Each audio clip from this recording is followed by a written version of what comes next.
Hai teman-teman yang berbahagia, berjumpa kembali dengan saya Dr. Andri, spesialis kedokteran jiwa dari Rumah Sakit Omni Alam Sutra Tangerang.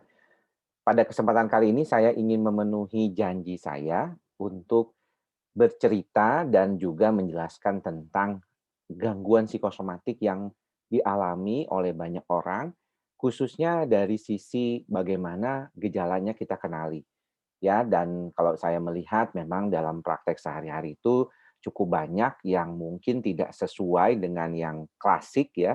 Biasanya memang mengenai jantung, paru-paru dan lambung ya khususnya sekarang ini. Tapi saya dalam kesempatan ini ingin menjelaskan kepada Bapak Ibu ada 46 gejala ya. Nanti kita lihat nih, ternyata banyak sekali gejala yang berkaitan dengan gangguan psikosomatik atau gejala somatik ya. Dan di dalam kesempatan ini saya menggunakan Bradford Somatic Inventory, salah satu dari hal yang paling sering kita gunakan di dalam praktek sehari-hari untuk mendeteksi adanya gangguan yang berkaitan dengan kondisi psikosomatik atau gejala fisik pada pasien gangguan cemas dan depresi ya. Nah, kalau Bapak lihat dan Ibu lihat pada kesempatan kali ini, mungkin ya, nah nanti teman-teman bisa lihat nih, ternyata masalah yang berkaitan dengan kondisi psikosomatik ini cukup besar ya. Jadi ini saya buat pada tahun sekitaran 5 tahun dari sekarang ya kalau tidak salah saya lihat, saya lupa tepatnya. Tetapi ini tujuannya adalah bagaimana kita bisa melihat gejala-gejala apa saja yang bisa timbul ya pada kondisi yang mengalami gangguan somatik ya. Ternyata kalau dilihat ada sekitaran 46 gejala ya. Ini adalah terjemahan bebas dari Bradford Somatic Inventory yang dimuat pada British Journal of Psychiatry pada tahun 1991. Tidak divalidasi di dalam proses penerjemahannya, jadi memang dilakukan sendiri oleh saya pada tahun 2011 ternyata ya. Dan ini tidak bertujuan untuk diagnostik klinis ya, namun lebih buat untuk menjelaskan tentang keluhan-keluhan yang terjadi pada orang yang mengalami gangguan psikosomatik atau keluhan-keluhan psikosomatik di dalam praktek keseharian kita. Nah, kalau kita lihat itu ada gejala-gejalanya sangat banyak ya. Apakah Anda pernah mengalami sakit kepala yang berat? Kemudian apakah pernah merasa ada sesuatu yang bergerak di perut Anda? Apakah Anda pernah mengalami nyeri atau tekanan di leher dan pundak? Ini paling sering ya, sering kali temukan. Kemudian juga apakah Anda merasa kulit Anda terbakar atau gatal?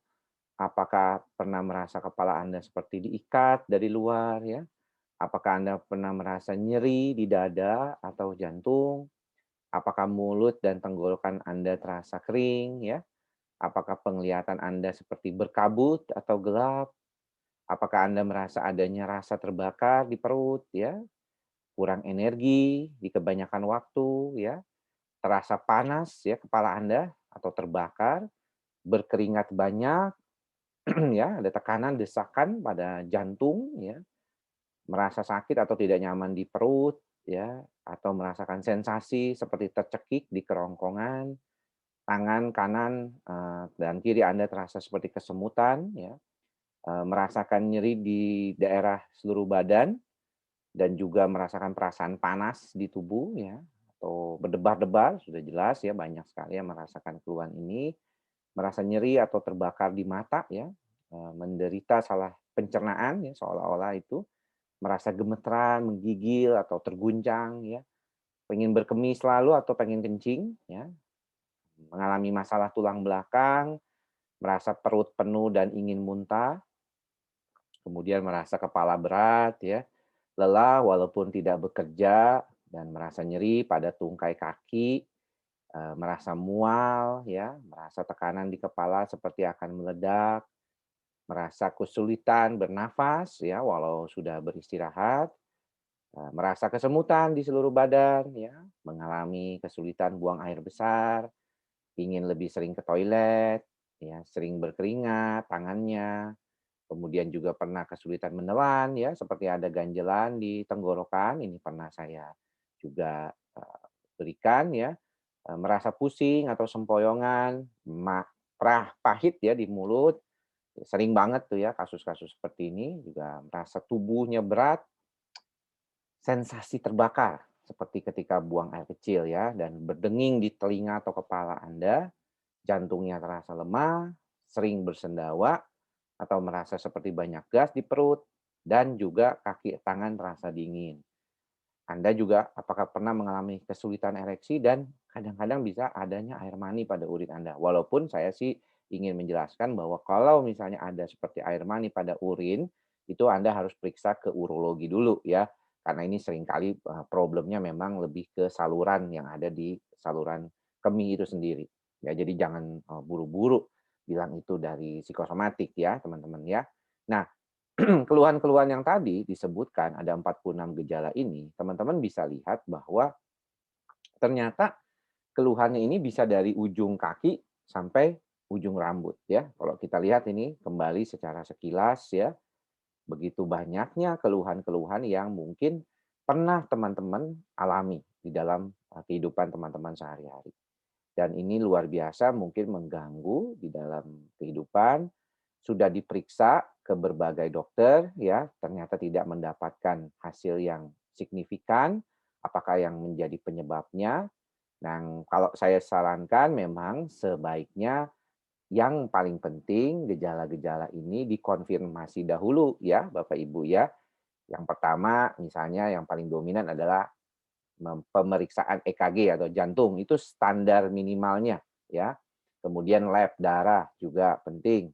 Paru-paru ya, kecuali kalau memang tidak ada problem yang berkaitan dengan paru-paru, tetapi kalau perasaannya sesek, itu juga penting untuk dilakukan ya. Dan kemudian juga ada beberapa orang yang mengalami gejala-gejala otot dan biasanya diperiksa oleh teman-teman sejawat dokter neurologi apakah diperlukan pemeriksaan otot EMG. Karena memang sering juga nih ketemu kasus-kasus seperti ini menyebabkan terjadinya perubahan yang kita sebut namanya hiperventilasi sindrom dan itu seringkali menjadi salah satu problem yang tidak nyaman buat pasiennya ya. Nah, kalau misalnya kita melihat tadi keluhan-keluhan tadi, Bapak Ibu, teman-teman semua pasti pernah melihat bahwa konteksnya sebenarnya adalah kalau saya diterangkan di dalam video-video saya, itu adalah adanya peningkatan yang berlebihan dari sistem simpatis dan parasimpatis. Ya, simpatisnya terlalu aktif, parasimpatisnya jadinya tidak terlalu aktif sehingga terjadilah gejala-gejala seperti kembung, ya, perasaan nggak nyaman, nggak enak, ya di dalam tubuh kita. Nah, memang tadi sudah disebutkan itu tidak akan terlalu dominan menjadi suatu gejala gangguan yang jelas gitu ke depannya nanti akan misalnya, hilang benar-benar gejalanya, tapi kadang-kadang menetap nih, Dok. Ya, kenapa ya, kok kadang-kadang hilang timbul, saya juga kadang-kadang bingung ya mesti harus bagaimana ini, mengatasinya ya. Nomor satu coba cek dulu apa betul memang nggak ada masalah yang berkaitan dengan kondisi, kesehariannya ya. Terkait dengan misalnya EKG tadi sudah, lab sudah, paru-paru sudah, jantung sudah. Yang kedua, kalau misalnya semuanya normal, cek apakah Bapak, Ibu, atau teman-teman semua ini mengalami suatu yang namanya gangguan stres yang sifatnya akut. Jadi memang ada nih sesuatu yang bikin stres Bapak, Ibu. Betul nggak nih gangguannya ini terkait dengan hal tersebut ya? Misalnya berapa lama Dok? Ya udah 1 bulan anggap atau 3 bulan ke belakang gitu ya. Karena kita tahu bahwa gejala psikosomatik itu biasanya gejala yang lambat, ya berkembangnya lambat dia. Nggak langsung tiba-tiba gitu ya, pelan-pelan pelan-pelan pelan, dah jadi kayak gitu ya. Nah, yang kemudian perlu diperhatikan juga apakah cara kita berhadapan dengan situasi tersebut itu sudah benar.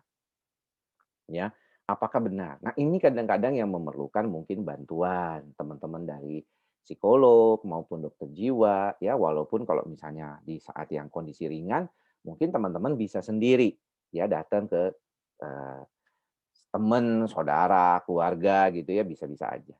Nah, ini yang paling harus diperhatikan oleh teman-teman semua dan saya berharap ya mantra saya yang kita selalu ulang yaitu ikhlas, sabar, dan sadar itu bisa membantu teman-teman untuk melewati kondisi seperti ini. Apa dok sebenarnya intinya? Yang pertama, ketika teman-teman didiagnosis oleh suatu kondisi yang namanya psikosomatik, maka teman-teman harus terima dulu. Terimalah dengan lapang dada bahwa saya memang mengalami psikosomatik. saya mengalami gangguan fisik yang dikarenakan mungkin faktor otak saya yang terlalu aktif, terlalu cemas, terlalu depresi, sehingga mengalami suatu gejala-gejala somatik yang tadi ada 46 itu salah satunya yang mungkin dialami. Saya sudah periksa semuanya oke, jadi saya harus meyakinkan diri saya itu baik-baik saja, tetapi mungkin saya harus mengubah pola pikir saya. Saya harus lebih sabar di dalam menghadapi situasi kehidupan saya. Saya harus lebih ikhlas menerima segala sesuatu yang ada. Janganlah terburu-buru dan janganlah mencoba terlalu eh, kekeh ya dengan kondisi keadaan kita. Kalau memang kelihatannya kita sudah berusaha tapi kita tidak bisa melakukan untuk mengatasi keadaan tersebut, maka kita harus terima. Dan kita juga harus terima bahwa memang tiap orang punya perbedaan dalam pandangan dan kesempurnaan di dalam kehidupannya sendiri. Jadi kita nggak bisa memaksakan apa yang kita inginkan selalu kepada orang lain. Dan yang ketiga adalah kita selalu sadar bahwa segala sesuatu itu adalah memang saling kaitan satu sama lain. Jadi apa yang terjadi pada kita sekarang ini sebenarnya sudah terjadi mungkin sejak dulu, sejak lama.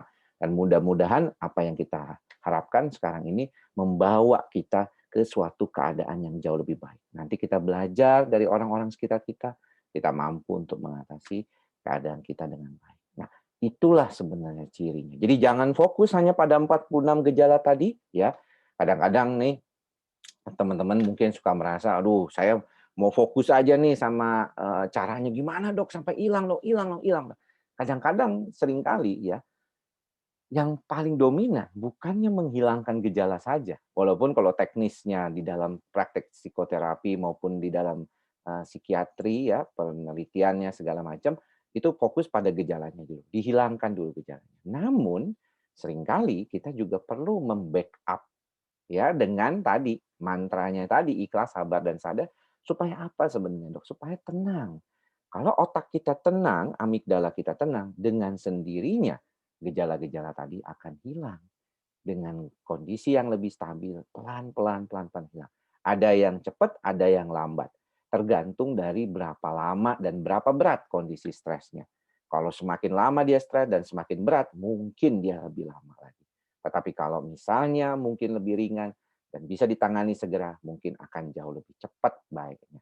Ya, baik ya teman-teman semua. Mudah-mudahan kita semua bisa berlatih, saya juga masih berlatih untuk meningkatkan keikhlasan kita, kesabaran kita, dan kesadaran kita.